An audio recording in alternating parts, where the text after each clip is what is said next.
These are my pansies before the winter storm, and these are my pansies after the winter storm. And just take a look at my plants, guys, my other plants. Oh my goodness, they look such a mess. It went down to 17 degrees Fahrenheit. We had no snow, but it was very windy, so that actually can be worse for the plants. And as you can see, they are not looking too good at all. This was my salvia in the late spring, and this was my diantha. See how beautiful they were, and look what they just became. Oh my goodness. And over here, these are the pansies. You may have seen the video where I planted these. You can see lots of damage, but we're going to take a look step by step at what we can do in this situation. I'm Marlene, and welcome to my home and garden channel. These are my fern. These grow by the side of the house. You can see how beautiful they were in the summer, and look at them now, guys. They are all damaged by all of that cold air that we had and the wind. Not looking very good at all there. And then take a look at this right here. This pine branch actually fell on our fence. So as you can see, there is quite a bit going on. It could have been worse, of course. So we have a lot. We have our work cut out for us today, but we're going to do it step by step and find the best possible way to get it done. So just to take a closer look at the pansies, these are cold weather flowers, so as bad as they look, believe it or not, because these were actually on my front porch, they are actually surviving. Take a closer look and you'll see that there are baby green leaves that are coming up. So I'm going to leave those leaves on there just for a little bit, so it's going to protect them. You may see the tulips between them as well too, and give them some time to come on up with that protection around them. Alright guys, so now we're going to go ahead and start cleaning up the other flowers. This right here, this is my salvia that I spoke about just a few minutes ago. And it's a perennial, which means that it comes back year after year. And as long as the roots haven't been severely damaged, then we can go in and we can have it come back. But first we just need to get it cleaned up a little bit, take off all of those leaves that got damaged and just put them off to the side. I'm just going in and getting it cleaned up. And then what you want to do is to make sure that you're putting mulch in there. In this case, we use pine bark mulch, but you can use whatever type they have at your garden center. You can pack them around or just have the whole thing covered if you cut it a little bit lower, and they'll be fine because they're going to come right back up in the springtime. So, don't worry too much about it. Just give them what they need and they'll be okay. And just make sure that you clean it up really nicely so it looks a little bit neater in the garden. Going to go over next now to our chrysanthemums. And by the way, guys, if you've never subscribed to my channel before, I do hope that you will hit the subscribe button and tap on the notification bell so you'll never miss an upload.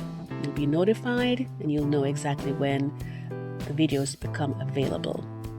I'm just going through and doing the same thing here for my chrysanthemums. And if you watch any of my videos, you'd have seen how beautiful some of them are and how I get them to come back. And I'll link that video at the end for you as well in case you wanted to see all of that. So I'm just clearing them off here and just going and cutting it right through. And I've had this one for maybe about 4 to 5 years now, so it comes back every year. And once it gets really large, you can always repot them, which I also did a video on that showing you how to repot them. And typically, the larger the container, the more likely they are to survive really bad cold weather like this. But you don't want to put them in too big a pot, though, if they are really small, because that will shock them too. But anyway, you can see we have this all covered here, so we're good to go there. And now we come to the fern. And this fern, not all of them can handle the cold, but this one definitely can. It was actually a volunteer fern. It just grew up next to the house, and so I put it in the pot. And as you can see, it's doing really, really well in terms of branching out. There are lots of little leaves coming up, or fronds as they call them. So we're just going to get them nicely cleaned up. And always make sure that you're using a clean pair of clippers. You can always clean them off with rubbing alcohol just to make sure that you're not spreading any disease if there's any on one plant or the other. And they're pretty thick in there, so they'll, bunch up and, be really nice, a nice insulation for each other. And now we come to our dianthus. As you can see, there's some green on there. The younger parts looking really good. So we'll just go in and take off the dried leaves on there and some of the hanging parts. So definite signs of life there for sure. So in no time, I know we're going to be having them looking beautiful again. in the spring, and I can't wait for that to happen. It's one of my favorite flowers in my garden. So this is what it looks like here. You can always add a little bit extra mulch if you like, just to cover them over and protect them. I probably need to get a little bit more mulch to add on there. And when you've cut them off, you can basically either put them in the trash, or if you have a compost pile, you can always put them in there.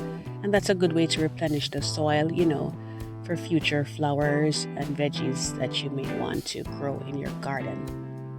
And now let's get to the fence, guys. As you can see, it's broken. The picket is broken right there. I did not get the footage of my husband and my sons, taking it off, but they did get the chainsaw and cut it off. You can see it over there. And they're going to go in and cut it a little bit smaller at another time. I just wanted to say that this is actually a part of an open collaboration hosted by Penny's Lifestyle Living channel. It's basically out with the old and in with the new, and she has some lovely co-hosts which I'll link in the description box below. So here is my husband. He's basically blowing the leaves off with a leaf blower, and this is a very effective way of getting your leaves to go over quickly. So he's doing that there.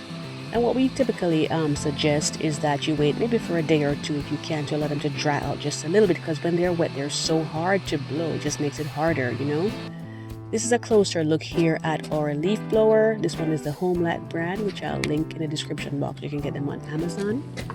And it's good to have extension cord, that'll take it as far as you need for it to go, which is what we have there. So another thing that we have noticed over the years is that the pine straw is kind of hard to blow. So typically after we blow the leaves off the top, then we rake the pine straw that's at the bottom.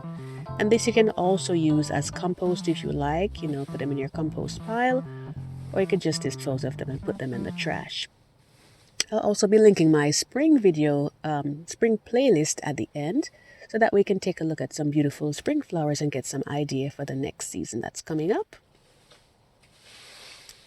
And so he's packing them, the leaves away. And we found that putting them in a little box, when the box, you pack it in the box, it helps you pack it in a little bit easier. So that's what he's doing there. Just look out for sticks and things that might, break the bag or, cause any damage like that. And then next it was for me to clean up the fern by the side of the house. As you can see, I'm wearing my pretty pink gloves. I thought I would give a little pop of color and help to lift the mood. And these are actually, perennial ferns, just like the other ones. And so they come back year after year. So we just have to go in and get them cleaned up, and they'll be okay. And it's good to wear the rubber gloves too after the storm, if it's not too cold out. So that way your gloves won't get soaked. So that's typically why I use them at this time of the year especially. So we ended up getting 6 bags of leaves from off the lawn. So I thought it was a really good job that was done here. And as far as the fence, we're going to get that repaired at a later time. But as you can see here, everything looks nice and clean. So we feel really good about it. And if your plans are to make it, guys, you just go to your garden center and get some more pansies, because they hold up really well in the cold and they're quite inexpensive.